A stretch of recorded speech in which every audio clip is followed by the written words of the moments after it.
সূরা আল মুলক। রহমান রহিম আল্লাহ তাআলার নামে। কত মহান সেই পূর্ণময় সত্তা, যার হাতে রয়েছে আসমান জমিনের যাবতীয় সার্বভৌমত্ব।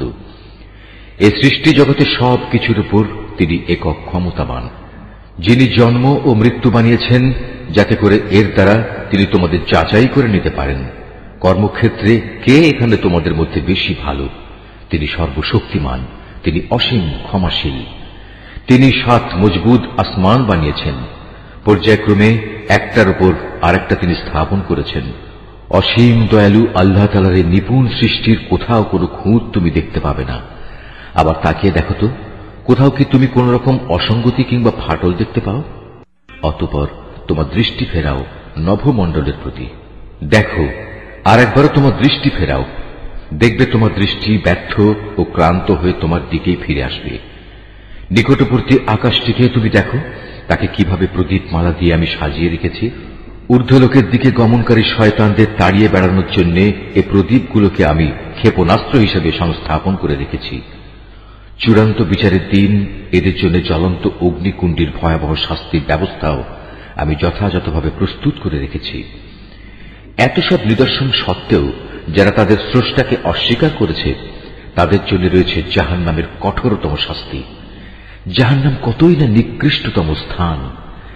এই জাহান্নামের মধ্যে যখন তাদের ছুঁড়ে ফেলা হবে, তখন নিক্ষিপ্ত হবার আগেই তারা শুনতে পাবে তা ক্ষিপ্ত হয়ে বিকট গর্জন করছে। মনে হবে তা যেন প্রচন্ড ক্রোধের কারণে ফেটে দীর্ণ বিদীর্ণ হয়ে যাচ্ছে। যখনই একদল নতুন পাপীকে সেখানে নিক্ষেপ করা হবে, তখনই তার প্রহরীরা তাদের জিজ্ঞেস করবে, এই জায়গার কথা বলার জন্য তোমাদের কাছে কোনো সাবধানকারী কি আসেনি? তারা বলবে, হ্যাঁ, আমাদের কাছে আল্লাহর সাবধানকারী নবী রসুল এসেছিল, কিন্তু আমরা তাদের অস্বীকারই করেছি। আমরা তাদের বলেছি এ দিন সংক্রান্ত কোনো কিছুই আল্লাহ তাআলা নাজিল করেননি, বরং তোমরা নিজেরাই চরম বিভ্রান্তিতে ডুবে আছো। তারা বলবে, কত ভালো হতো যদি সেদিন আমরা নবী রসুলদের কথা শুনতাম এবং তা অনুধাবন করতাম, তাহলে আজ আমরা জ্বলন্ত আগুনের বাসিন্দাদের মধ্যে গণ্য হতাম না। অতঃপর তারা নিজেরাই নিজেদের যাবতীয় অপরাধ স্বীকার করে নেবে। ধিক্কার জাহান্নামের অধিবাসীদের উপর। অপরদিকে সেসব সৌভাগ্যবান মানুষ যারা নিজেরা চোখে না দেখেও তাদের সৃষ্টিকর্তাকে ভয় করেছে, নিঃসন্দেহে তাদের জন্য রয়েছে আল্লাহ তাআলার পক্ষ থেকে ক্ষমা ও মহাপুরস্কার। তোমরা তোমাদের কথাবার্তাগুলো লুকিয়ে রাখো কিংবা তা প্রকাশ করো, আল্লাহর কাছে এর উভয়টাই সমান, কারণ তিনি মনের ভেতর লুকিয়ে রাখার বিষয় সম্পর্কেও সম্যক ওয়াকিবহাল। তিনি কি সৃষ্টি সম্পর্কিত যাবতীয় বিষয় জানবেন না, যিনি এর সবকিছু বানিয়েছেন? বস্তুত আল্লাহ তাআলা অত্যন্ত সূক্ষ্মদর্শী এবং সর্ববিষয়ে সম্যক জ্ঞাত। তিনি সেই মহান সত্তা যিনি ভূমিকে তোমাদের অধীন করে দিয়েছেন। তোমরা যখন যেভাবে চাও এর অলিগলির মধ্যে দিয়ে চলাচল করো এবং এর থেকে উদ্গত রিজিক তোমরা উপভোগ করো। মনে রেখো, একদিন তোমাদের সবাইকে তাঁর কাছেই ফিরে যেতে হবে। তোমরা কি নিজেদের নিরাপদ ভাবছ মহাশক্তিধর আকাশের মালিক আল্লাহ তাআলার কাছ থেকে? তিনি কি তোমাদের সহ ভূমণ্ডলকে গেড়ে দেবেন না? এমনি অবস্থা যখন দেখা দেবে, তখন তা ভীষণভাবে কম্পমান হবে। অথবা তোমরা কি নিশ্চিত আকাশের অধিপতি আল্লাহ তাআলা তোমাদের উপর প্রস্তর নিক্ষেপকারী এক প্রচন্ড বায়ু প্রবাহিত করবেন না? এমন দিন আসবে এবং তোমরা সেদিন অবশ্যই জানতে পারবে কেমন ভয়াবহ হতে পারে আমার সাবধান বাণী উপেক্ষা করা। তাদের আগেও যারা আমার সাবধান বাণী মিথ্যা প্রতিপন্ন করেছে, দেখো কেমন ছিল তাদের প্রতি আমার আচরণ। এসব লোকেরা কি তাদের মাথার উপর দিয়ে উড়ে যাওয়া পাখিগুলো কি দেখে না, কিভাবে এরা নিজেদের পাখা মেলে রাখে, আবার এক সময় তা গুটিয়েও নেয়? তখন পরম দয়ালু আল্লাহ তাআলাই এদের মহাশূন্যে স্থির করে রাখেন। হ্যাঁ, একমাত্র আল্লাহ তাআলাই, তিনি তার সৃষ্টির ছোট বড় সব কিছুই দেখেন।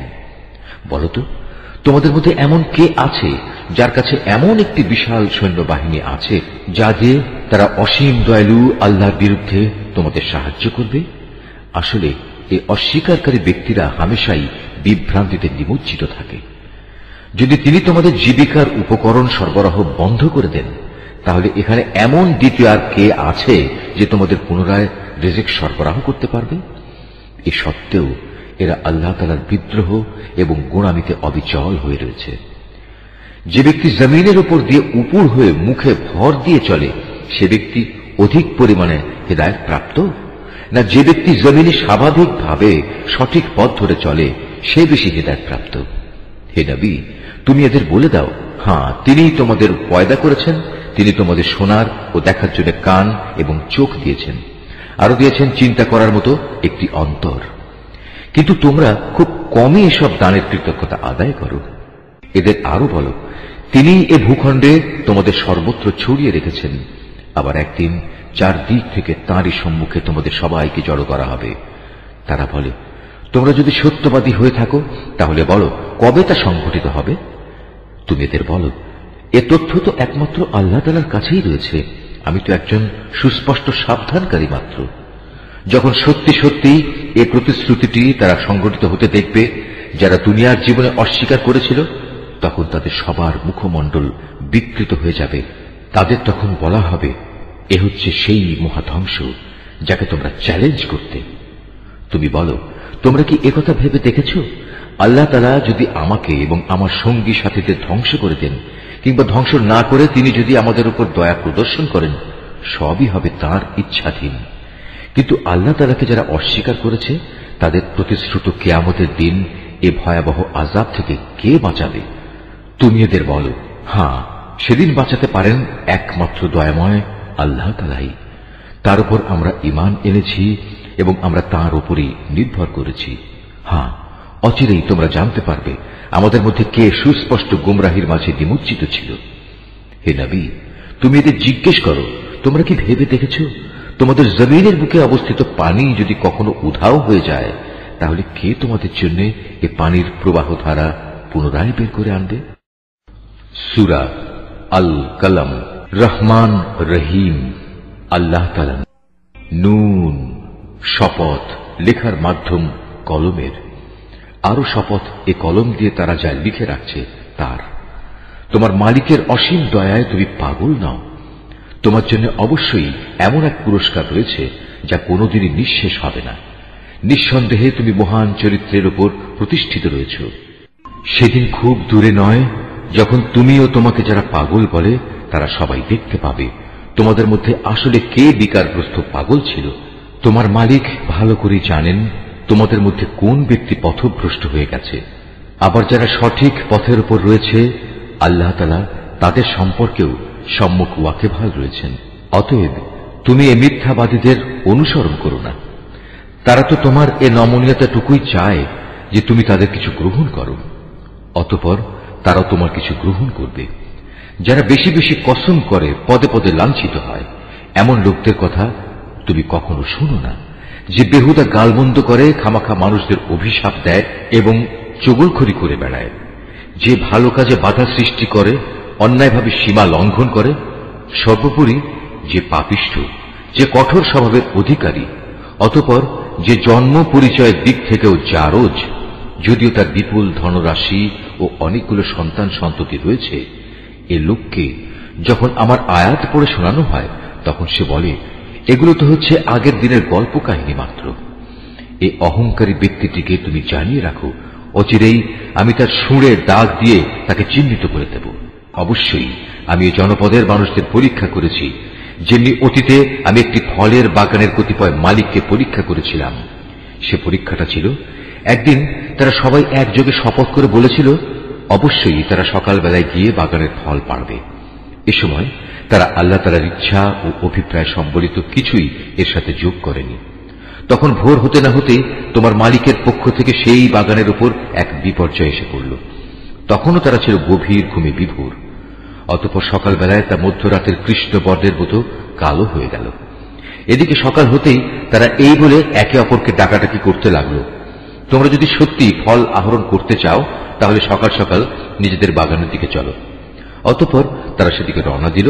পথের মধ্যে ফিসফিস করে নিজেদের মধ্যে বলাবলি করতে লাগলো, কোনো অবস্থায় যেন আজ কোনো দুস্থ ও মিসকিন ব্যক্তি তোমাদের উপর টেক্কা দিয়ে বাগানে এসে প্রবেশ করতে না পারে। তারা সকালবেলায় সংকল্পবদ্ধ হয়ে এসে হাজির হল, যেন তারা নিজেরাই আজ সব ফসল তুলতে সক্ষম হবে।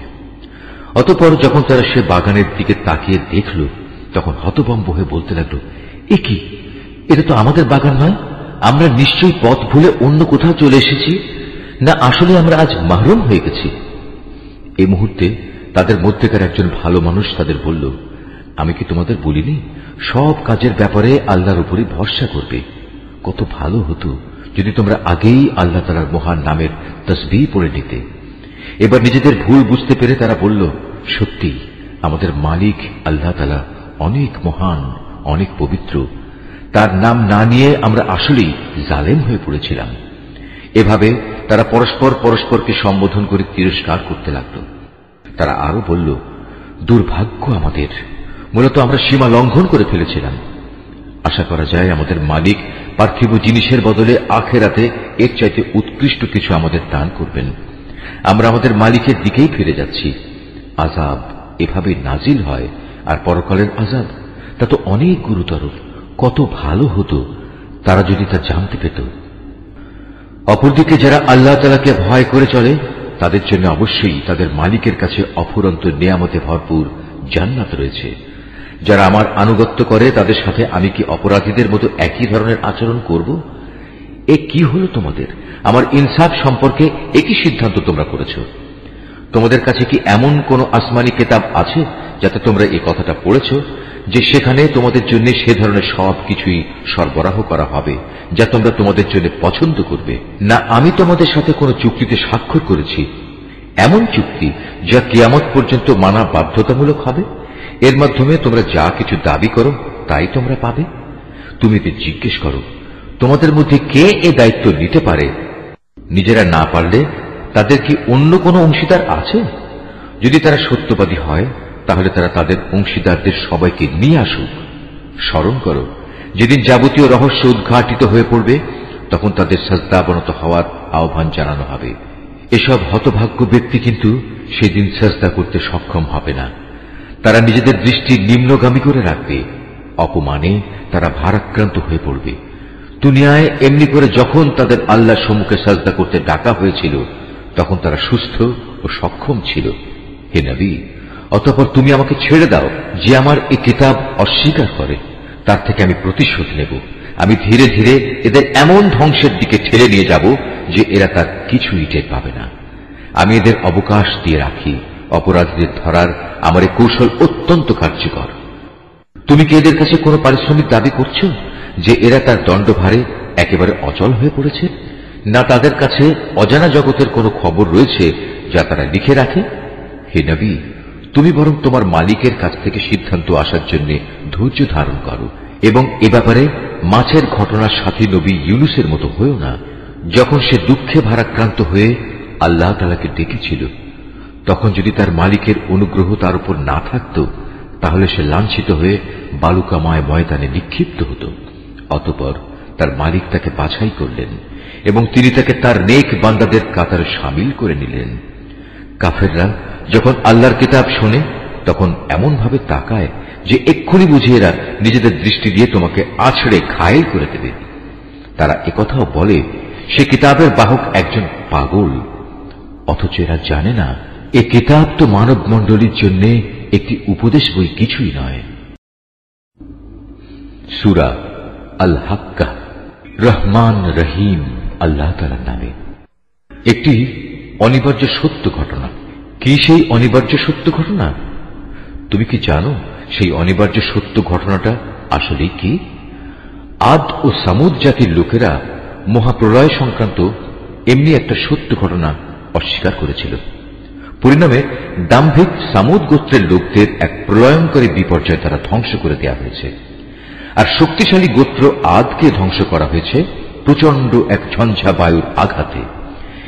একটানা 7 রাত ও 8 দিন ধরে তিনি তাদের উপর দিয়ে এ প্রচন্ড বায়ু প্রবাহিত করে রেখেছিলেন। তাকালে তুমি সে জাতিকে দেখতে পেতে তারা যেন পুরনো খেজুর গাছের কতিপয় অর্থহীন কাণ্ডের মতো উপুড় হয়ে পড়ে আছে। তাদের একজনও কি এ গজব থেকে রক্ষা পেয়েছে দেখতে পাচ্ছ? দাম্ভিক ফেরাউন, তার আগের কিছু লোক এবং উপড়ে ফেলা জনপদের অধিবাসীরাও একই অপরাধ নিয়ে ধ্বংসের মুখোমুখি এসেছিল। এরা সবাই নিজ নিজ যুগে তাদের মালিকের পক্ষ থেকে যারা রাসূল হয়ে এসেছে তাদের অবাধ্যতা করেছে। ফলে আল্লাহ তাআলা এ বিদ্রোহের জন্য তাদের কঠোরভাবে পাকড়াও করলেন। নবী নূহের সময় যখন পানি তার নির্দিষ্ট সীমা অতিক্রম করল, তখন আমি তোমাদের বাঁচানোর জন্য নৌকায় উঠিয়ে নিয়েছিলাম, যেন তোমাদের জন্য আমি তাকে একটি শিক্ষামূলক ঘটনা বানিয়ে রাখতে পারি। তাছাড়া উৎসাহী কানগুলো যেন এ বিষয়টা পরবর্তী মানুষদের জন্য স্মরণ রাখতে পারে। যখন সিনায় ফু দেয়া হবে, প্রথমবারের এক প্রচন্ড ফু, আর তখন ভূমণ্ডল ও পাহাড় পর্বত স্বস্থান থেকে উঠিয়ে নেওয়া হবে। অতঃপর উভয়টাকে একেবারেই একটাকে আরেকটার উপর ফেলে চূর্ণ বিচূর্ণ করে লণ্ড ভণ্ড করে দেয়া হবে। ঠিক সেদিনই সে মহা ঘটনাটি সংঘটিত হবে। সেদিন আকাশ ফেটে পড়বে, অতঃপর সেদিন তা বিক্ষিপ্ত হয়ে যাবে। ফেরেশতারা আল্লাহর আদেশ পালন করার জন্য আকাশের প্রান্তে অবস্থান করবে, আর তাদেরই 8 জন ফেরেশতা তোমার মালিকের আরশ তাদের মাথার উপর বহন করে রাখবে। সেদিন তোমাদের আল্লাহ তাআলার সামনে পেশ করা হবে। তোমাদের কোনো কিছুই সেদিন গোপন থাকবে না। সেদিন যার আমলনামা তার ডান হাতে দেয়া হবে, সে খুশিতে লোকজনকে ডেকে বলবে, তোমরা কে কোথায় আছো, এসো এবং আমার আমলনামার পুস্তকটি পড়ে দেখো। হ্যাঁ, আমি জানতাম আমাকে একদিন এমনি হিসাব নিকাশের সামনাসামনি হতে হবে। অতঃপর বেহেশতের উদ্যানে সে চির সুখের জীবন যাপন করবে। উদ্যান হবে আলিশান জান্নাতের মধ্যে, এর ফলমূল তাদের নাগালের মধ্যেই ঝুলতে থাকবে। আল্লাহর পক্ষ থেকে অভিনন্দনপূর্ণ ঘোষণা আসবে, অতীতে যা তোমরা কামাই করে এসেছ তারই পুরস্কার হিসেবে আজ তোমরা প্রাণ ভরে এগুলো খাও এবং তৃপ্তি সহকারে পানীয় গ্রহণ করো। আর সে হতভাগ্য ব্যক্তি যার আমলনামা সেদিন তার বাম হাতে দেয়া হবে, সে দুঃখ ও অপমানে বলবে, কত ভালো হতো যদি আজ আমাকে কোন রকম আমলনামায় না দেয়া হতো। আমি যদি আমার হিসাবের খাতাটি নাই জানতাম। হায়, আমার প্রথম মৃত্যুই যদি আমার জন্য চূড়ান্ত নিষ্পত্তিকারী বিষয় হতো। আমার ধন সম্পদ ও ঐশ্বর্য আজ কোনো কাজেই লাগলো না। আজ আমার কর্তৃত্ব ও ক্ষমতা নিঃশেষ হয়ে গেল। এ সময় জাহান্নামের প্রহরীদের প্রতি আদেশ আসবে, যাও তোমরা তাকে পাকড়াও করো, এরপর তার গলায় শেকল পরিয়ে দাও। অতঃপর জাহান্নামের জ্বলন্ত আগুনে তাকে প্রবেশ করাও এবং তাকে 70 গজ শেকল দিয়ে বেঁধে ফেলো। কেননা সে কখনো মহান আল্লাহর উপর বিশ্বাস স্থাপন করেনি। সে কখনো দুস্থ অসহায় লোকদের খাবার দেওয়ার জন্য অন্যদের উৎসাহ দেয়নি। আর এ কারণেই আজকের এ দিনে তার প্রতি দয়া দেখানোর কোনো বন্ধু এখানে থাকবে না। ক্ষত নিঃসৃত পুঁজ ছাড়া আজ তার জন্য দ্বিতীয় কোনো খাবারও এখানে অবশিষ্ট থাকবে না। একান্ত অপরাধী ব্যক্তিরা ছাড়া অন্য কেউই আজ তা খাবে না। তোমরা যা কিছু দেখতে পাও আমি তা শপথ করছি, আরো শপথ করছি সেসব বস্তুর যা তোমরা দেখতে পাও না। নিঃসন্দেহে এ কিতাব একজন সম্মানিত রাসূলের আনিত বাণী। এটা কোনো কবির কাব্য কথা নয়, যদিও তোমরা খুব কমই বিশ্বাস করো। এটা কোনো গণক কিংবা জ্যোতিষীর কথাও নয়, যদিও তোমরা খুব কমই বিবেক বিবেচনা করে চলো। মূলত এ কিতাব বিশ্বজগতের মালিক আল্লাহ তাআলার কাছ থেকেই তার রাসূলের উপর নাযিল করা হয়েছে। রাসূল যদি এই গ্রন্থটি নিজে বানিয়ে আমার নামে চালিয়ে দিত, তবে আমি শক্তভাবে তার ডান হাত ধরে ফেলতাম, অতঃপর আমি তার কণ্ঠনালী কেটে ফেলে দিতাম। আর সে অবস্থায় তোমাদের কেউই তাকে আমার এই শাস্তি থেকে বাঁচাতে পারত না। সত্যি কথা হচ্ছে, আল্লাহ তাআলাকে যারা ভয় করে এ কিতাব তাদের জন্য উপদেশ বই কিছু নয়। আমি ভালো করেই জানি তোমাদের একদল লোক হবে এ কিতাবকে মিথ্যা সাব্যস্তকারী। এটি তাদের জন্য গভীর অনুতাপ ও হতাশার কারণ হবে যারা আল্লাহ তাআলাকে অস্বীকার করে। নিঃসন্দেহে এ মহাগ্রন্থ এক অমোঘ সত্য। অতএব হে নবী, এমনই একটি গ্রন্থের জন্য তুমি তোমার মহান মালিকের নামের পবিত্রতা বর্ণনা। সূরা আল মাআরিজ। রহমান রহিম আল্লাহ তাআলার নামে। একজন প্রশ্নকারী ব্যক্তি আল্লাহ তাআলার প্রতিশ্রুত অমোঘ ও অবধারিত আযাব দ্রুত পেতে চাইল। এই আযাব তো তাদের জন্য যারা একে অস্বীকার করেছে, তা প্রতিরোধকারী কিছু নেই। সমুন্নত মর্যাদার অধিকারী আল্লাহ তাআলার পক্ষ থেকেই কাফেরদের জন্য এই শাস্তির বিধান করা হয়েছে। ফেরেশতাকুল ও তাদের নেতা জিবরাইল রূহ আল্লাহর দিকে আরোহণ করে এমন একটি দিনে যার পরিমাণ 50,000 বছর। অতএব হে নবী, কাফেরদের ব্যাপারে তুমি আরো সুন্দর করে ধৈর্য ধারণ করো। কাফেররা তাদের এই অবধারিত আযাবকে বহু দূরের ব্যাপার হিসেবে দেখতে পায়, অথচ আমি তো দেখতে পাচ্ছি একেবারে আসন্ন। যেদিন আসমান গলিত তামার মতো হয়ে যাবে আর পাহাড়গুলো হবে রং বেরঙের ধুনা ফসলের মতো, সেদিন এক বন্ধু আরেক বন্ধুর খবর নেবে না, অথচ তারা একজন আরেকজনকে সুস্পষ্টভাবে দেখতে পাবে। সেদিন অপরাধী ব্যক্তি আযাব থেকে নিজেকে বাঁচাতে মুক্তিপণ হিসেবে তার পুত্র সন্তানদের দিতে পারলেও তা দিতে চাইবে নিজের স্ত্রী এবং নিজের ভাইকেও, এবং নিজের পরিবারভুক্ত এমন আপনজনদেরও যারা তাকে জীবনভর আশ্রয় দিয়েছিল। সম্ভব হলে ভূমণ্ডলের সব কিছুই সে দিতে চাইবে, তারপরেও জাহান্নাম থেকে বাঁচতে চাইবে না। কোনো কিছুর বিনিময়ে তা থেকে বাঁচা যাবে না। সে জাহান্নাম হচ্ছে একটি প্রজ্বলিত আগুনের লেলিহান শিখা, যা চামড়া ও তার অভ্যন্তরীণ মাংসগুলো খসিয়ে দেবে। সেদিন সে আগুন এমন সব লোকদের নিজের দিকে ডাকবে যারা দুনিয়ার জীবনে অনীহা দেখিয়ে তা থেকে ফিরে গিয়েছিল এবং পৃষ্ঠ প্রদর্শন করেছিল, যারা দুনিয়ার জীবনে বিপুল ধনরাশি জমা করে তা একান্তভাবে আগলে রেখেছিল। আসলে মানুষকে সৃষ্টি করা হয়েছে খুব সংকীর্ণ মনের এক ভীরু জীব হিসেবে। যখনই তার উপর কোনো বিপদ আসে তখন সে ঘাবড়ে যায়, আবার যখন তার সচ্ছলতা ফিরে আসে তখন সে আগের কথা ভুলে গিয়ে কার্পণ্য করতে আরম্ভ করে। কিন্তু সেসব লোকদের কথা আলাদা যারা নামাজ প্রতিষ্ঠা করে, যারা নিজেদের নামাজে সার্বক্ষণিকভাবে কায়েম থাকে, যারা বিশ্বাস করে তাদের সম্পদে সুনির্দিষ্ট অধিকার আছে, এমন সব লোকদের যারা অভাবের তাড়নায় কিছু পেতে চায় এবং যারা যাবতীয় সুযোগ সুবিধা থেকে বঞ্চিত। তারাও নয় যারা বিচার দিনের সত্যতা স্বীকার করে। তদুপরি যারা তাদের মালিকের আযাবকেও ভয় করে। নিশ্চয়ই তোমাদের প্রতিপালকের আযাবের বিষয়টি এমন যে এ থেকে মোটেই নিশ্চিন্ত হয়ে বসে থাকা যায় না।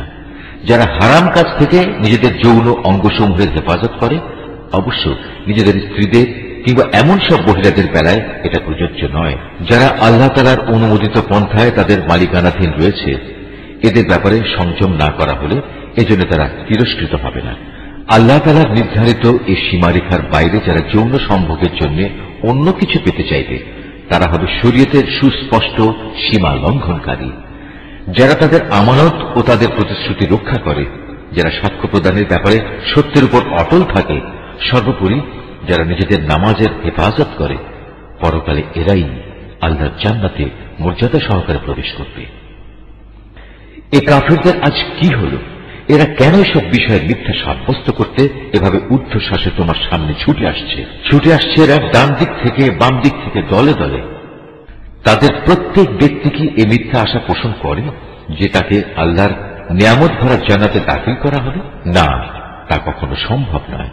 আমি তাদের এমন এক জিনিস দিয়ে বানিয়েছি যা তারা ভালো করে জানে, তা হচ্ছে সৃষ্টির অপরিহার্য পরিণতি মৃত্যু এবং মৃত্যুর অপরিহার্য পরিণাম হিসাবে সম্মুখীন হওয়া। আমি উদয়াচল ও অস্তাচল সমূহের মালিকের শপথ করছি, অবশ্যই আমি বিদ্রোহীদের ধ্বংস সাধনে সক্ষম। আমি সক্ষম এদের চাইতে উৎকৃষ্ট কাউকে দিয়ে এদের বদলে দিতে।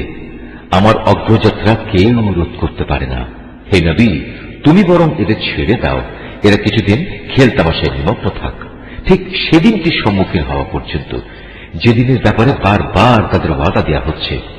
সেদিন যখন এরা নিজ নিজ কবর থেকে বের হয়ে আসবে তখন এমন দ্রুত গতিতে এরা দৌড়াতে থাকবে, দেখে মনে হবে তারা সবাই বুঝি কোন শিকারের লক্ষ্যবস্তুর দিকে ছুটে চলেছে।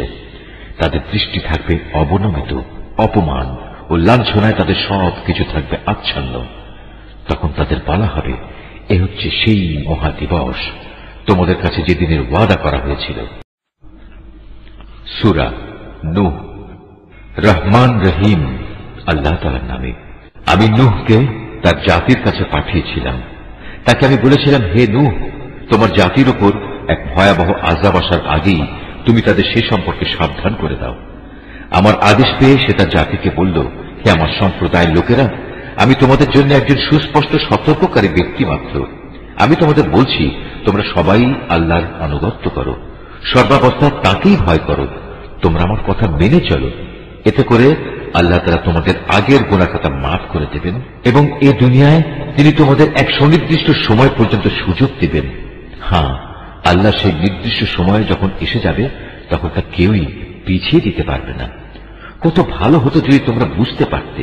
নিরাশ হয়ে আল্লাহকে সে বলল, হে আমার মালিক, আমি আমার জাতির মানুষগুলোকে দিনে রাতে সব সময় ইমানের দাওয়াত দিয়েছি, কিন্তু আমার এই দিবানিশি দাওয়াতের ফলে সত্য থেকে পালিয়ে বেড়ানো ছাড়া তাদের আর কিছুই বৃদ্ধি হয়নি।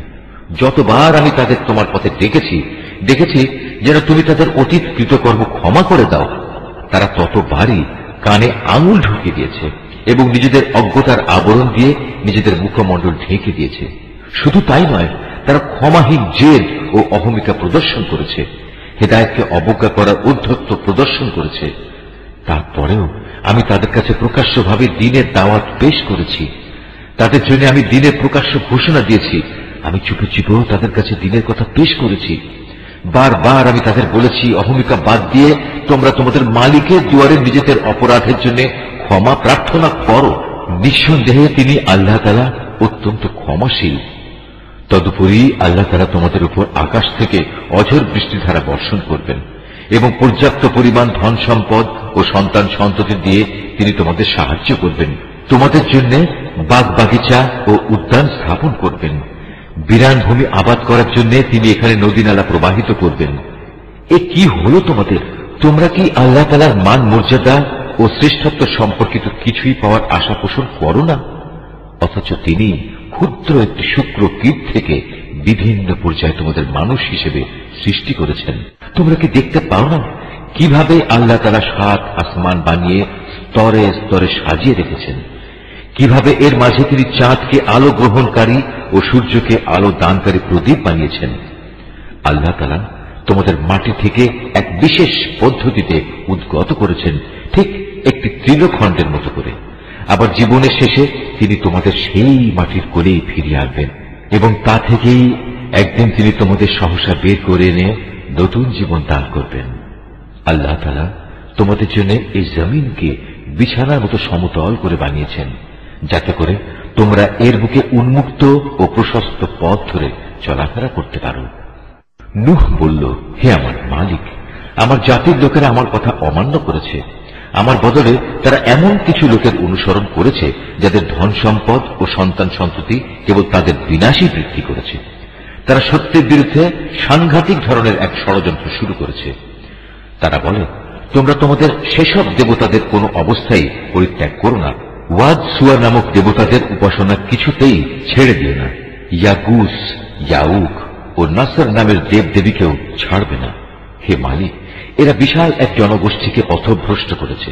তুমিও আজ এ জালেমদের জন্য পথভ্রষ্টতা ছাড়া আর কিছুই বাড়িয়ে দিও না।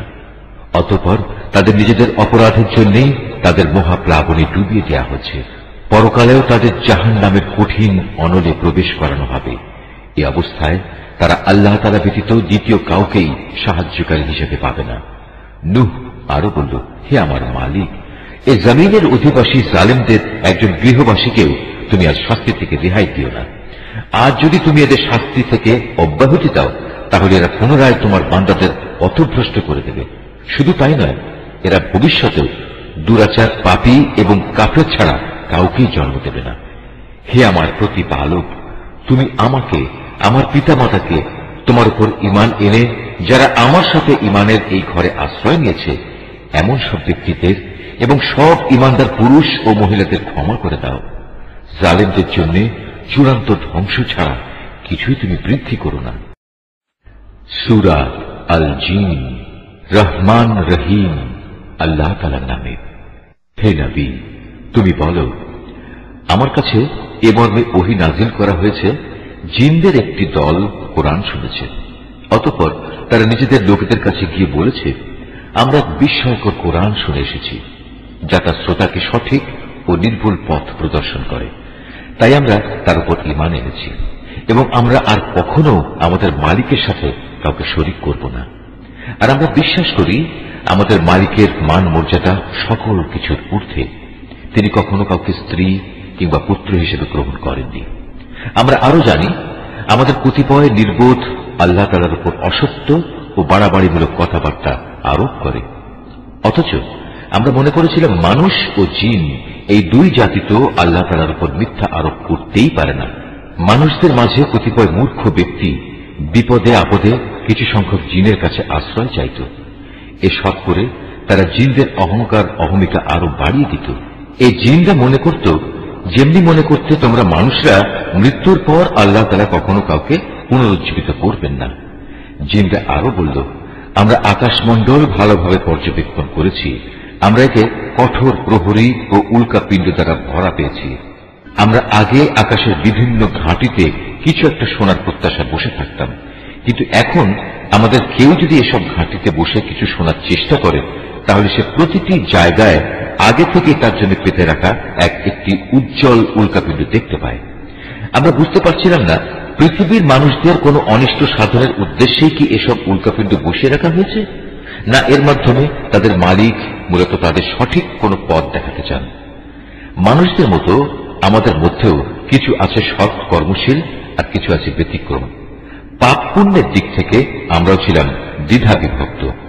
আমরা বুঝে নিয়েছি এ ধরার বুকে কোথাও আমার আল্লাহ তাআলাকে কোনো অবস্থায় অক্ষম করতে পারবো না, না আমরা কখনো তার রাজ্য থেকে পালিয়ে গিয়ে তাকে পরাভূত করে দিতে পারব। আমরা যখন হেদায়েতের বাণী সম্বলিত কোরআন শুনলাম, তখন আমরা তার উপর ঈমান আনলাম। কেননা যে ব্যক্তি তার মালিকের উপর ঈমান আনে, তার নিজের পাওনা কম পাওয়ার আশঙ্কা থাকে না, পরকালেও তাকে লাঞ্ছনা ও অপমান পেতে হবে না। আমাদের মধ্যে কিছু আছে যারা আল্লাহর অনুগত মুসলিম, আবার কিছু আছে যারা সত্য বিমুখ কাফের। যারা আল্লাহর আনুগত্যের পথ বেছে নিয়েছে তারা মুক্তি ও সৎ পথে বাছাই করে নিয়েছে। যারা সত্য বিমুখ তারা অবশ্যই জাহান্নামের ইন্ধন হবে।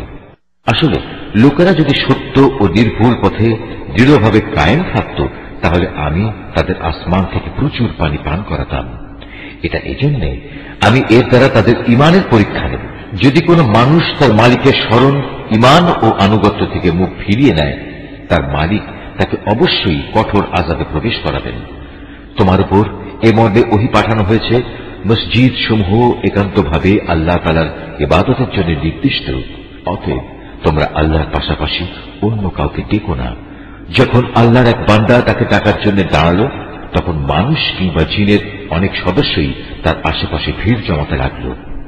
এদের তুমি বলো, আমি শুধু আমার মুনিবকেই ডাকি, আর আমি তো কখনো তার সাথে কাউকে শরীক করি না। তুমি বলো, আমি তোমাদের কোনো ক্ষতি সাধনে যেমন ক্ষমতা রাখি না, তেমনি আমি তোমাদের কোনো ভালো করার ক্ষমতাও রাখি না। তুমি তাদের বলো, কোন সংকট দেখা দিলে আমাকেই বা আল্লাহর পাকড়াও থেকে কে রক্ষা করবে? তিনি ছাড়া আর কোন আশ্রয়স্থল তো আমি খুঁজে পাব না। আমার কাজ এছাড়া আর কি যে আমি আল্লাহর কাছ থেকে তার বাণী ও হেদায়েত পৌঁছে দেব। পৌঁছে দেওয়ার পর তোমাদের মধ্যে যদি কেউ আল্লাহ তাআলা এবং তার রাসূলকে অমান্য করে, তার জন্য রয়েছে জাহান্নামের কঠিন আগুন, যেখানে তারা চিরকাল অবস্থান করবে। এভাবে সত্যি সত্যি যখন সে দিনটি চোখের সামনে দেখতে পাবে, যার প্রতিশ্রুতি তাদের বারবার দেয়া হচ্ছে, তখন তারা অবশ্যই জানতে পারবে কার সাহায্যকারী কত দুর্বল এবং কার বাহিনী সংখ্যায় কত নগণ্য। তুমি এদের বলো, আমি নিজেই জানি না তোমাদের কিয়ামত দিবসের যে প্রতিশ্রুতি দেয়া হচ্ছে তা কি আসলে সন্নিকটে, না আমার প্রতিপালক তার আগমনের জন্য কোন দীর্ঘ মেয়াদ ঠিক করে রেখেছেন। তিনি সমগ্র অদৃশ্য জগতের জ্ঞানের একক জ্ঞানী। তার সে অদৃশ্য জগতের কোনো কিছুই তিনি কারো কাছে প্রকাশ করেন না, অবশ্য তার রাসূল ছাড়া, যাকে তিনি এই কাজের জন্য বাছাই করে দিয়েছেন। কিন্তু তার আগে পিছেও তিনি অতন্ত্র প্রহরী নিযুক্ত করে রেখেছেন। এই প্রহরা দিয়ে আল্লাহ তাআলা এই কথাটা জেনে নিতে চান তার নবী রাসূলরা মানুষের কাছে তাদের মালিকের পক্ষ থেকে হেদায়েতের বাণী ঠিক ঠিক পৌঁছে দিয়েছে কিনা। অথচ আল্লাহ তাআলা এমনি তাদের সবকিছু পরিবেষ্টন করে রয়েছেন এবং এই সৃষ্টি জগতের সবকিছুর গুনতি তিনি অবগত রয়েছেন। সূরা আল মুজাম্মিল। রহমান রহিম আল্লাহ তাআলার নামে। হে বস্ত্র আচ্ছাদনকারী মুহাম্মদ, রাতে নামাজের জন্য উঠে দাঁড়াও কিছু অংশ বাদ দিয়ে, তার অর্ধেক পরিমাণ অংশ নামাজের জন্য দাঁড়াও, অথবা এই পরিমাণের চাইতে আরো কিছু কম। আবার চাইলে এ পরিমাণ তুমি বাড়িয়েও দিতে পারো। আর তুমি কোরআন তেলাওয়াত করো থেমে থেমে। মনে রেখো, অচিরেই আমি তোমার উপর একটি ভারী গুরুত্বপূর্ণ বাণী সদৃশ্য কিছু রাখতে যাচ্ছি। বস্তুত রাতে বিছানা ত্যাগ আত্মসংযমের জন্য বেশি কার্যকর পন্থা। তাছাড়া এ সময়ে কোরআন পাঠেরও যথার্থ সুবিধা থাকে বেশি, কেননা দিনের বেলায় তোমার থেকে প্রচুর কর্মব্যস্ততা। তুমি তোমার মালিকের নাম স্মরণ করো এবং একনিষ্ঠভাবে তাঁর দিকে মনোনিবেশ করো। আল্লাহ তাআলা পূর্ব পশ্চিমের একক মালিক, তিনি ছাড়া আর কোনো মাবুদ নেই। অতএব তাঁকেই তুমি অভিভাবক হিসেবে গ্রহণ করো। এর নির্বোধ লোকেরা তোমার সম্পর্কে যেসব কথাবার্তা বলে তাতে কান না দিয়ে বরং তুমি ধৈর্য ধারণ করো এবং সুন্দরভাবে তাদের কাছ থেকে দূরে সরে এসো। আর সহায় সম্পদের অধিকারী এই মিথ্যাবাদীদের সাথে ফয়সালার ব্যাপারটা তুমি আমাকে ছেড়ে দাও এবং কিছুদিনের জন্য তুমি তাদের অবকাশ দিয়ে রাখো। নিশ্চয়ই আমার কাছে এ পাপীদের পাকড়াও করার জন্য শেকল আছে, আছে আযাব দেওয়ার জন্য জাহান্নাম। তাদের জন্য আরো রয়েছে গলায় আটকে যাবে এমন ধরনের খাবার ও যন্ত্রণা দেবে এমন ধরনের আযাব। এই ঘটনা সেদিন ঘটবে যেদিন পৃথিবী ও তার উপর অবস্থিত পাহাড়সমূহ সব প্রকম্পিত হতে থাকবে এবং পাহাড়সমূহের অবস্থা হবে বিক্ষিপ্তভাবে ছড়িয়ে থাকা কতিপয় বালুকা স্তূপের ন্যায়। আমি তোমাদের কাছে তোমাদের কাজকর্মের সাক্ষ্যদাতা হিসেবে একজন রসূল পাঠিয়েছি। ঠিক এমনই একজন রসূল আমি ফেরাউনের কাছেও পাঠিয়েছিলাম। অতঃপর ফেরাউন আমার পাঠানো রসূলকে অমান্য করল। এই অমান্য করার শাস্তি হিসাবে আমি তাকে কঠোরভাবে পাকড়াও করলাম। আজ যদি তোমরাও সেদিনকে অস্বীকার করো তাহলে আল্লাহর আযাব থেকে বলো কিভাবে তোমরা বাঁচতে পারবে, যেদিন অবস্থার ভয়াবহতা অল্প বয়স্ক কিশোর বালকদেরও বৃদ্ধ বানিয়ে দেবে। সেদিন আসমান ফেটে ফেটে পড়বে। এ হচ্ছে আল্লাহর প্রতিশ্রুতি, আর তা সংঘটিত হবেই। এ বাণী হচ্ছে একটি উপদেশ মাত্র। কোন ব্যক্তি চাইলে এর মাধ্যমে সহজেই নিজের মালিকের দিকে যাওয়ার একটা রাস্তা গ্রহণ করে নিতে পারে। হে নবী, তোমার মালিক একথা জানেন তুমি ইবাদতের জন্য কখনো রাতের 2/3 কখনো অর্ধেক অংশ, আবার কখনো 1/3 দাঁড়িয়ে থাকো। তোমার সাথে তোমার সাথীদের এক দলও এমনটি করে। মূলত রাত দিনের এই হিসাব তো আল্লাহ তাআলাই ঠিক করে রাখেন। তিনি এও জানেন তোমরা এর সঠিক হিসাব করতে সক্ষম হবে না। তাই আল্লাহ তাআলা এ ব্যাপারে তোমাদের উপর ক্ষমাপরায়ণ হয়েছেন। অতএব এখন থেকে কোরআনের যে পরিমাণ অংশ তেলাওয়াত করা তোমাদের জন্য সহজ, ততটুকুই তোমরা তেলাওয়াত করো। তিনি আল্লাহ তাআলা তোমাদের অবস্থা জানেন। তোমাদের ভেতর কেউ কেউ অসুস্থ হয়ে পড়তে পারে, আবার কেউ কেউ আল্লাহ দেয়া অনুগ্রহ জীবিকা সন্ধানের উদ্দেশ্যে সফরে বের হতে পারে, আবার একদল লোক আল্লাহর পথে যুদ্ধে নিয়োজিত হবে। তাই এই পরিপ্রেক্ষিতে তার যেটুকু অংশ পড়া তোমাদের জন্য সহজ ততটুকুই তোমরা পড়ো। তোমরা নামাজ প্রতিষ্ঠা করো, মাল সম্পদের যাকাত আদায় করো এবং দান করার মাধ্যমে আল্লাহকে উত্তম ঋণ দিতে থাকো। মনে রাখবে যা কিছু ভালো ও উত্তম কাজ তোমরা আগে ভাগেই নিজেদের জন্য আল্লাহর কাছে পাঠিয়ে রাখবে, তাই তোমরা আল্লাহর কাছে সংরক্ষিত দেখতে পাবে। পুরস্কার ও এর বর্ধিত পরিমাণ হিসেবে তা হবে অতি উত্তম। তারপর নিজেদের গুনাহ খাতার জন্য আল্লাহর কাছে ক্ষমা প্রার্থনা করো। নিঃসন্দেহে আল্লাহ তাআলা অতীব দয়ালু ও অধিক ক্ষমাশীল। সূরা আল মুদ্দাসসির। রহমান রহিম আল্লাহ তাআলার নামে। হে কম্বল আবৃত মুহাম্মদ, কম্বল ছেড়ে ওঠো এবং মানুষদের পরকালের আযাব সম্পর্কে সাবধান করো।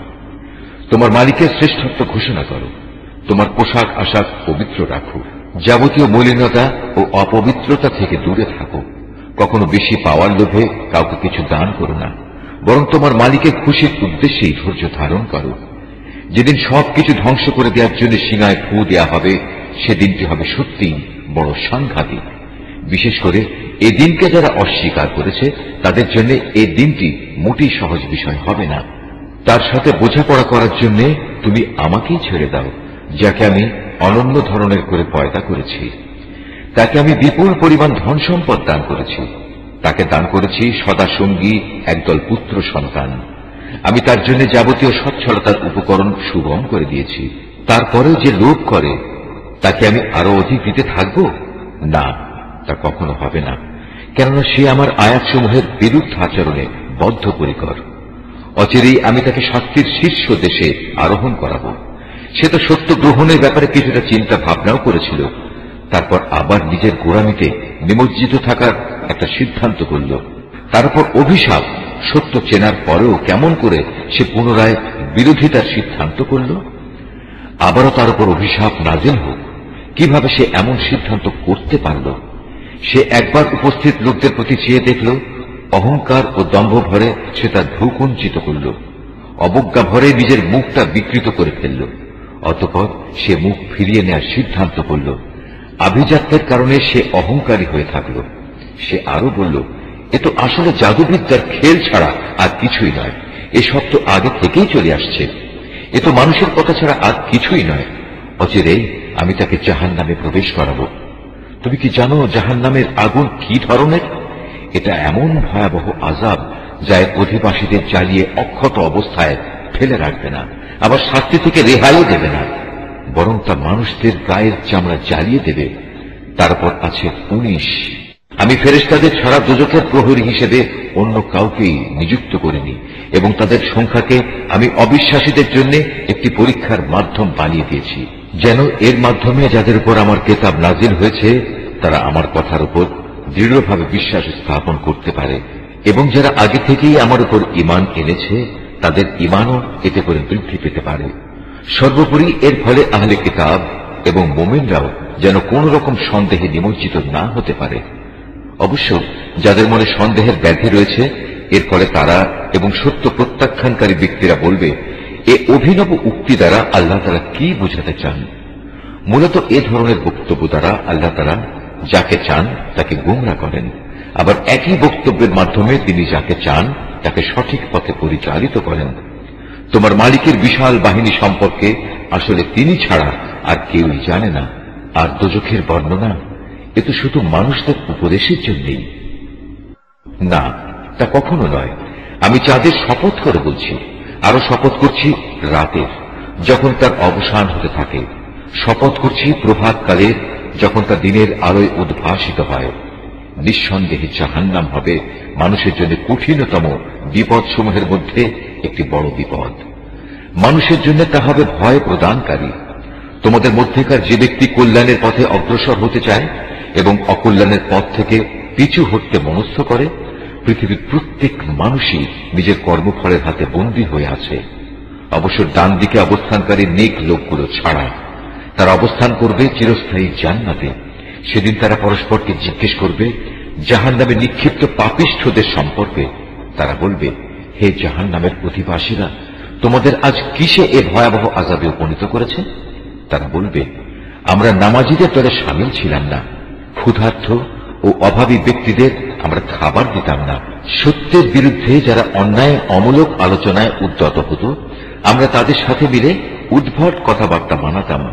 সর্বোপরি আমরা আখিরাতকেও অস্বীকার করতাম। এমনই অস্বীকার করতে করতে একদিন আমাদের সামনে অবধারিত মৃত্যু এসে হাজির হয়ে গেল। তাই আজ কোন সুপারিশকারী সুপারিশই তাদের কোনো উপকারে আসবে না। বলতে পারো এদের কি হয়েছে? এরা এ সত্যনিষ্ঠ বাণী থেকে মুখ ফিরিয়ে নিচ্ছে কেন? অবস্থা দৃষ্টে মনে হয় এরা যেন বনের কতিপয় পলায়নরত ভীত সন্ত্রস্ত গাধা, যা গর্জনকারী বাঘের আক্রমণ থেকে পালাতেই ব্যস্ত, কিন্তু তাদের প্রতিটি ব্যক্তিই চায় স্বতন্ত্রভাবে এক একটি উন্মুক্ত গ্রন্থ তাকে দেয়া হোক। এটা কখনো সম্ভব নয়। আসলে এই লোকেরা শেষ বিচারের দিনক্ষণকে মোটেই ভয় করে না। না, কখনো তা অবজ্ঞার বিষয় নয়। এটি একটি নসিহত মাত্র। অতএব এক্ষণে যার ইচ্ছা সে যেন এ থেকে শিক্ষা গ্রহণ করে। সত্যি কথা হচ্ছে, আল্লাহ তাআলার ইচ্ছা ব্যতি রেখে তারা কখনো এ থেকে শিক্ষা গ্রহণ করবে না। একমাত্র তিনি ভয় করার যোগ্য এবং একমাত্র তিনিই হচ্ছেন ক্ষমার মালিক। সূরা আল কিয়ামা। রহমান রহিম আল্লাহ তাআলার নামে। আমি শপথ করছি রোজ কিয়ামতের। আমি শপথ করছি সে নফসের যে ত্রুটি বিচ্যুতির জন্য নিজেকে ধিক্কার দেয়। মানুষকে ধরে নিয়েছে, সে মরে গেলে আমি তার অস্থি মজ্জাগুলো আর কখনো একত্রিত করতে পারবো না। অবশ্যই আমি তা পারব। আমি তো বরং তার আঙুলের গিরাগুলো পুনর্বিন্যস্ত করে দিতে পারব। এ সত্ত্বেও মানুষ তার সম্মুখের দিনগুলোতে পাপাচারে লিপ্ত হতে চায়। সে জিজ্ঞেস করে, তোমার প্রতিশ্রুত কিয়ামত কবে আসবে? তুমি বলো, যেদিন সবার দৃষ্টি ধাঁধাযুক্ত হয়ে যাবে, যেদিন চাঁদ নিষ্প্রভ হয়ে যাবে, চাঁদ ও সূরজ একাকার হয়ে যাবে। সেদিন মানুষগুলো সব বলে উঠবে, সত্যিই তো কিয়ামত এসে গেল। কোথায় আজ পালানোর জায়গা আমাদের? ঘোষণা আসবে, না, আজ পালাবার জায়গা নেই, নেই কোনো আশ্রয়স্থল। আজ আশ্রয়স্থল ও ঠাঁই আছে একটাই, এবং তা শুধু তোমার মালিকের কাছে। সেদিন প্রতিটি মানুষকে খুলে খুলে জানিয়ে দেয়া হবে কি কাজ নিয়ে সে আজ হাজির হয়েছে আর কি কাজ সে পেছনে রেখে এসেছে। সেদিন মানুষ নিজেরা নিজেদের কাজকর্মের ব্যাপারে সম্যক অবগত থাকবে, যদিও সে নিজের সপক্ষে বিভিন্ন অজুহাত পেশ করতে চাইবে। হে নবী, তুমি দ্রুত ওহী মুখস্থ করার চেষ্টা করে তোমার জিহ্বা নাড়িও না। এর একত্র করা ও ঠিকমতো তোমাকে পড়িয়ে দেওয়ার দায়িত্ব আমার উপর। অতএব আমি জিব্রাইলের মাধ্যমে তোমার কাছে যখন কোরআন পড়তে থাকি, তখন তুমি সে পড়ার দিকে মনোযোগ দাও এবং এর অনুসরণ করার চেষ্টা করো। অতঃপর তোমাকে এর ব্যাখ্যা বলে দেওয়ার দায়িত্ব আমার উপর। না, তোমরা পার্থিব জগৎকে বেশি ভালোবাসো এবং পরকালীন জীবনকে তোমরা উপেক্ষা করো। সেদিন কিছু সংখ্যক মানুষের চেহারা উজ্জ্বল আলোয় ভরে উঠবে। এ ভাগ্যবান ব্যক্তিরা তাদের মালিকের দিকে তাকিয়ে থাকবে। আবার এদিন কিছু মুখের চেহারা হয়ে যাবে উদাস ও বিবর্ণ। তারা ভাবতে থাকবে, এক্ষুনি বুঝি তাদের সাথে কোমর বিচূর্ণকারী আযাবের আচরণ শুরু করা হবে। কখনো নয়। মানুষের প্রাণ যখন তার কণ্ঠনালী পর্যন্ত এসে যাবে, তাকে বলা হবে, এই বিপদের সময় জাদুটোনা ও ঝাড়ফুঁক দেওয়ার মতো কেউ কি আছে? সে তখন ঠিক মতোই বুঝে নেবে পৃথিবী থেকে এখন তার বিদায় নেবার পালা। আর এভাবেই তার এই জীবনের শেষ পা পরের জীবনের প্রথম পার সাথে জড়িয়ে যাবে। আর সেই দিনটিই হবে তোমার মালিকের দিকে তার অনন্ত যাত্রার প্রথম সময়। আসলে এই জাহান্নামী ব্যক্তিটি সত্য স্বীকার করেনি এবং সত্যের দাবি মোতাবেক সে নামাজ প্রতিষ্ঠা করেনি, বরং তার বদলে সে সত্যকে মিথ্যা প্রতিপন্ন করেছে এবং সত্য থেকে সে মুখ ফিরিয়ে নিয়েছে। সে অত্যন্ত দম্ভ ও অহমিকা ভরে নিজের পরিবার পরিজনের কাছে চলে যেত। আল্লাহ তাআলা বলবেন, হ্যাঁ, এ পরিণাম ঠিক তোমাকেই মানায় এবং এটা তোমারই প্রাপ্য। হ্যাঁ, এ আচরণ তোমারই সাজে, এটা তোমার জন্যই মানায়। মানুষকে ধরে নিয়েছে যে তাকে এমনি লাগামহীন অবস্থায় ছেড়ে দিয়ে রাখা হবে। সে কি একসময় এক ফোঁটা স্খলিত শুক্র বিন্দুর অংশ ছিল না? তারপর এক পর্যায়ে তা হল রক্তবিন্দু। অতঃপর আল্লাহ তাআলা তাকে দেহ সৃষ্টি করে সুবিন্যস্ত করলেন। এরপর আল্লাহ তাআলা সে অবস্থা থেকে নারী পুরুষের জোড়া পয়দা করেছেন। এরপরেও তোমরা কি মনে করো আল্লাহ তাআলা মৃতদের পুনরুজ্জীবিত করতে সক্ষম হবেন না? সূরা আদ-দাহর, রহমান রহিম আল্লাহ তাআলার নামে।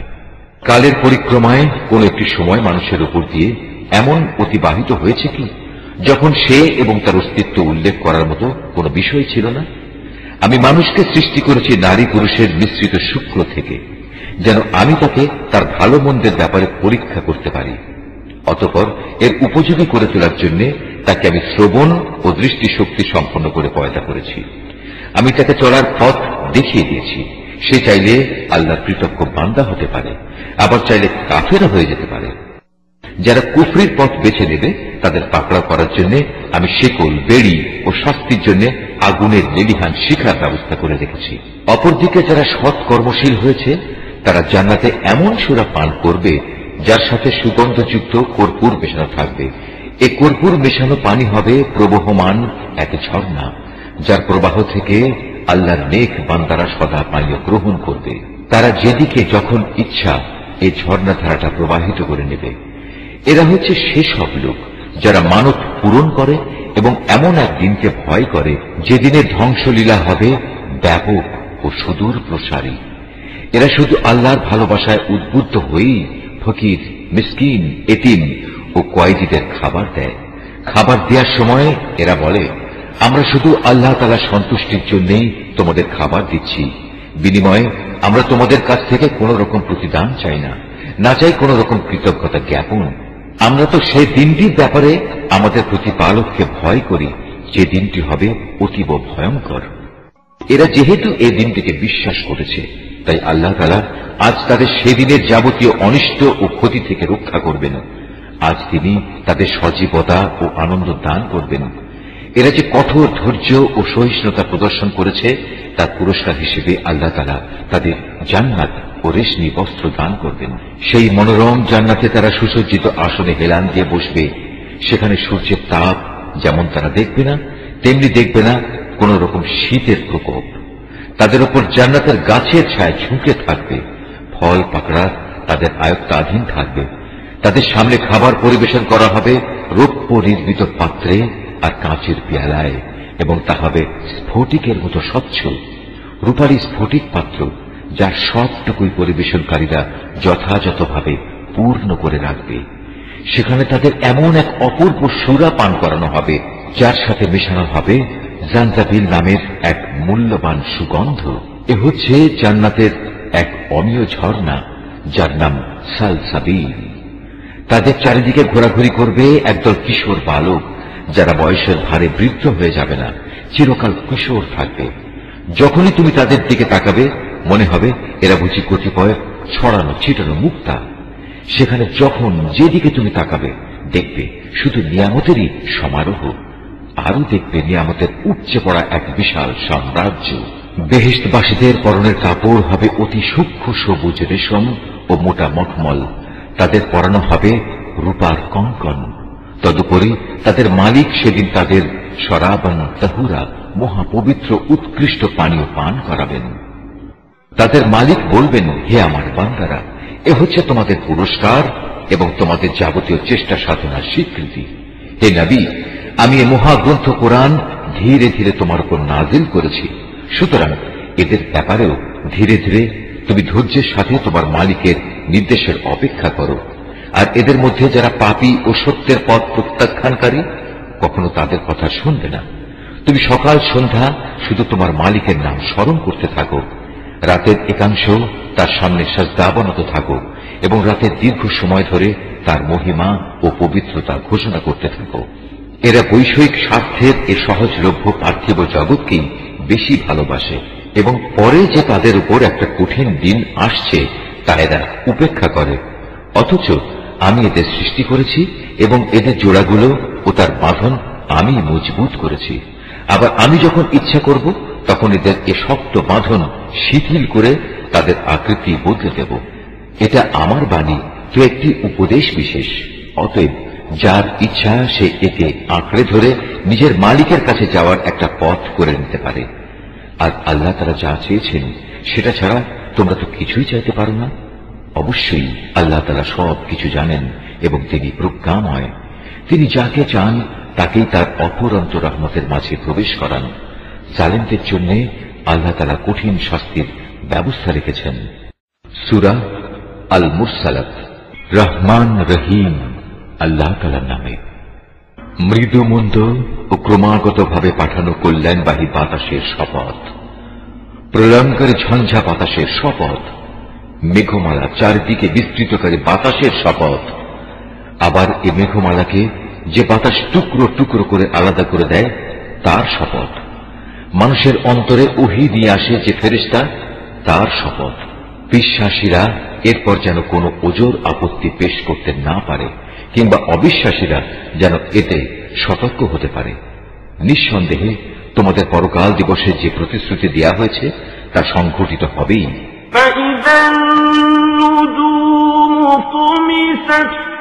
যখন আকাশের তারাগুলো জ্যোতিহীন করে দেয়া হবে, যখন আকাশ বিদীর্ণ হয়ে যাবে, যখন পাহাড়গুলো ধুলোর মতো উড়িয়ে দেয়া হবে, যখন নবী রাসূলদের সকলকে নির্ধারিত সময়ে এক জায়গায় জড়ো করা হবে। কোন বিশেষ দিনটির জন্য এ জড়ো করার কাজ স্থগিত করে রাখা হয়েছে? চূড়ান্ত ফয়সালার দিনটির জন্য। তুমি কি জানো সে ফয়সালার দিনটি কেমন হবে?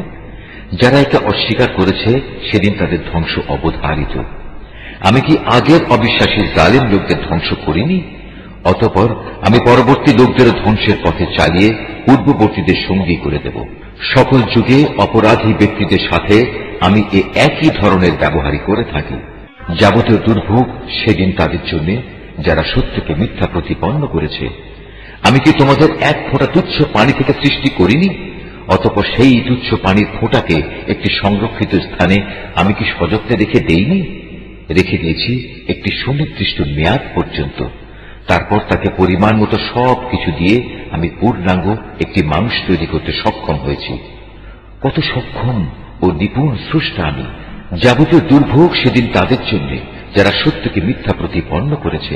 আমি কি ভূমিকে প্রয়োজনীয় সামগ্রী সমূহের ধারণাকারী করে বানিয়ে রাখিনি? জীবিত ব্যক্তিদের যেমনি সে ধারণ করে আছে, তেমনি মৃত ব্যক্তিদেরও নিজের ভেতর ধরে রেখেছে। আমি এ ভূমির ওপর উঁচু উঁচু পর্বতমালা সৃষ্টি করে রেখেছি, এবং তোমাদের কি আমি সুপেয় পানি পান করিয়েছি। দুর্ভোগ তাদের জন্য যারা এসব সত্যকে মিথ্যা বলেছে। বিচারের পর বলা হবে, এবার চলো সেই জিনিসের দিকে যা তোমরা দুনিয়ায় অস্বীকার করতে। চলো সেই ধূম্রপুঞ্জের ছায়ার দিকে, যার রয়েছে 3টি ভয়ঙ্কর শাখা ও শাখা। এ ছায়া কিন্তু সুনিবিড় কিছু নয়, এটা তাকে আগুনের লেলিহান শিখা থেকে বাঁচাতেও পারবে না, বরং তা বৃহৎ প্রাসাদ তুল্য আগুনের স্ফুলিঙ্গ নিক্ষেপ করতে থাকবে। মনে হবে যেন হলুদ বর্ণের কতিপয় উটের পাল। দুর্ভোগ তাদের জন্য যারা একে মিথ্যা প্রতিপন্ন করেছে। এ হচ্ছে সেই মহাবিচারের দিন, যেদিন কেউ কোনো কথা বলবে না। কাউকে সেদিন গুনাহের পক্ষে ওজর আপত্তি কিংবা সাফাই পেশ করার অনুমতি দেওয়া হবে না। যাবতীয় দুর্ভোগ সেদিন তাদের জন্য যারা এসব সত্য অস্বীকার করেছে। সেদিন পাপীদের বলা হবে, আজকের দিন হচ্ছে চূড়ান্ত ফয়সালার দিন। তোমাদের সাথে তোমাদের পূর্ববর্তী সকল মানুষকে আজ আমি এখানে একত্রিত করেছি।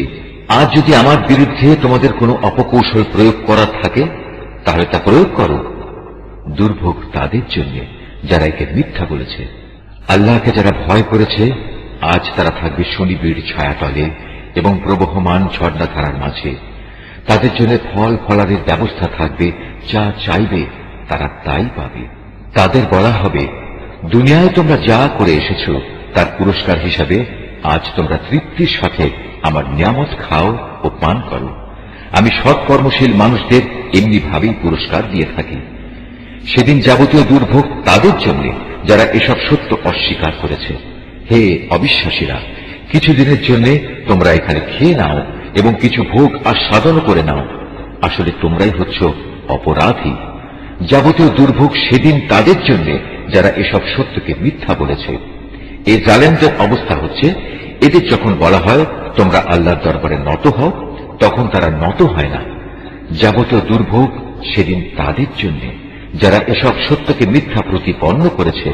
তুমিই বলো, এরপর আর এমন কোন কথা আছে যার উপর এরা ঈমান আনবে? নিশ্চয়ই আল্লাহ যা বলেছেন সত্য বলেছেন।